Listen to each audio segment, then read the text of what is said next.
Marami na silang labels na pinagdaanan. So ngayon maganda na siguro na sakto sa point in their lives and sa who they are yung kwento. Very, very liberating.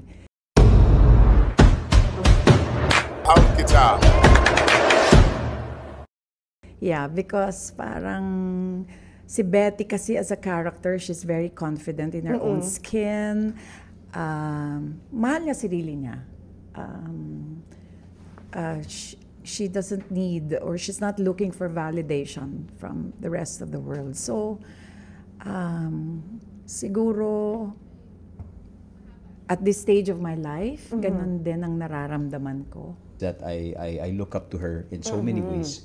Not just about her being one of the leaders and pillars of the industry, but of course, dahil na rin sa mga nagawa niya for other people, even for networks. Yes. Diba? For the whole media industry. Landscape. Yes. So para sa akin, it is such a rare privilege to work with her and work closely with her. Yun na nga. Especially in working with mga delicate materials na ganito na hindi siya madali. Correct. So parang isipin mo, parang wow, we were inside the laboratory, napakagandang experiment. Wow, gusto ko yun, tapos, lab. Kasama kong gumagawa yung school principal, o diba, parang yan. Tapos ako yung new student, diba? Tapos biglang, nakot, ano ba ako, kick out ba ako rito? Grabe! So, mga ganun. Pero ang ending, na-dissect naman yung palaka ng maayos. Diba? Gusto ko yung palaka talaga yung natin, case study. Parang ganun, pero yung palaka. iba talaga yung feeling. Parang feeling ko, at nakwento ko kay Ma'am to na parang siyang audition of my life. Parang gano'n. Oh. So, but it's good because, syempre as a performer, as an actor, gusto mo parati kang na-challenge. And, wow, ano lang talaga, napakagandang sa akin ito. Sa chapter ng buhay ko, parang, at least nangyari siya. At salamat for making it happen. Wow. And for saying yes. Kasi pwede namang, in 7 years, pwede rin namang ayaw na rin niya. Yes, diba? yes. Pwede rin namang baka wag muna. I also want to acknowledge that yung kahit matagal siya, pinatuloy pa rin niya yung commitment niya dito sa pelikula. And I think it's because she really believes in the material.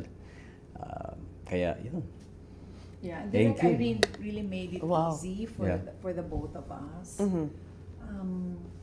Hindi masyadong, kasi you let us be. I think we all trusted the process. Yes. Hindi kami nag-uusap-usap, pero hindi, madaming pag-uusap in the preparation stage. But when we got to the set, parang she really honored us. Parang she let us be. So, not too many rehearsals before a scene. So, makikita mong mas naging natural yung parang binuhay talaga namin si Ryan at saka si Betty. Oh, wow. Yeah. And speaking of the challenges, what was more challenging doing? Which scene was it? Yung mga scene na drama, yung mga scene that you had to portray the twists, ano po ba para sa inyo? Yung challenging. Opo. O wala na? The kilig scene. Yung kilig, bakit? Talaga? Siyempre, challenging naman yun. Yung kilig scenes with Dong. Oo. How about you, Dong? Ano sa ka na challenge?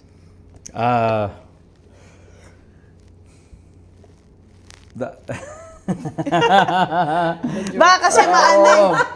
Oo, kasi may basta kailangan may mga part doon na magjo-joke. Basta. Okay. Oo. Oo. Baka kasi basta meron. Hindi kasi kailangan komportable. Correct. Kailangan komportable. Siyempre, as actors, meron ding, di ba? Sometimes, titimplahin mo. Kayo sa screen. Oo, titimplahin mo. Tamang timpla ba to? Baka na umo-over ka or kulang. naninigas ka ba na dapat suabe Oo. lang? Di ba yung timpla? Yes. Very nuanced eh. Yes. Di ba? Parang, parang, hindi mo naman binibigay, but you're letting your neighbors parang go through or watch your life story unfold. Pero hindi mo binibigay lahat. Pero may binibigay ka. So yung timplang ganon, Yes. it was a balancing act. So we had to be creative in making ourselves feel relaxed before Yes. doing a scene, ganyan. So yun. So, Ma'am He Charo. did a lot. He gave a lot of corny jokes. Ayun pala, corny joke. Siyempre, hindi pwede ipasample yung corny joke. Pwede. Baka hindi tayo natapos dito. Ayun na nga. Ay, yun na nga, End up direct. staying because I'm really good at it. You know? Corny joke. Tito jokes ka pala. Wait, Direct Irene, so speaking of that, do you have any something, how did you get creative in breaking the ice sa kanilang dalawa? May pinagawa ka ba? Pinag one-on-one session mo ba sila? Ng ano?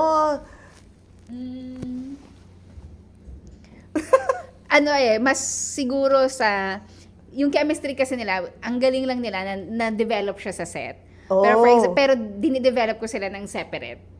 Wow. Para talagang organic yung paano yung sila dumarating. So parang I had to develop a relationship with Ma'am Charo para maging comfortable siya doon sa space na leading lady ang ano natin dito ang projection natin, ganun. And also for Dong, iba rin yung conversation, iba yung preparation niya because of course the character is a grieving widower siya. So parang iba yung ano nila. So pag nag-approach, pag nag-ano sila, dapat mangyari yun organic na parang itong isang masungit at isang woman na who will say anything that comes to her mind. So parang paano yan mangyayari. So We can't wait to see that. And of course, yung last question kay Ma'am Charo. Ma'am Charo, parang ang dami nyo na pong napagdaanan sa karera. Pero did it come as a surprise na isa kang TikTok superstar? Diba? Isa to the Gen Z.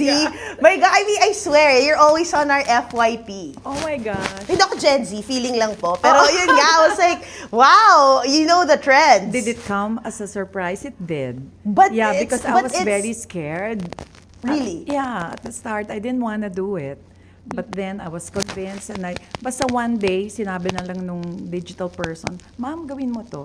Tinignan ko, oh, kaya ko yan. Sige, gawin natin. Gawin lang. Ang Without galing. thinking about it. And then, wow, it generated millions of likes, no? So, yung ganon, encouraging naman. So, and then I did the next one, and then did the third one. Before you know it, this. Yeah. I was Favorite kayo enjoying sa it. inyo rin ni I Dong. was enjoying and having fun. Yeah. Ganon.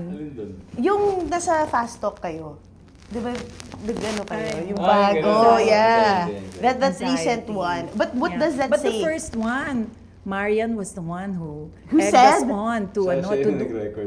Siya pa yung kumuha. Ang galing. Ang Oh, galing sabi niya, din. TikTok stars din Push si Dong natin tsaka si to. yan eh. Dong, push natin to. Mag-TikTok kayo ni Ma'am Charo. Alam din ni Marian kasi grabe rin kayo. Yes. I mean, but how important is it for you, ma'am? Because of course, we all come from traditional media, right? But the landscape is ever evolving. And now, we're at the vertical viewing, enjoying your content. Yeah. Like, what was your realization as Ma'am Charo there? You always have to go with the changes. No, I mean, nothing stays permanent forever. So you have to adapt to the changes. And in technology, it develops quite fast. So you have to keep up.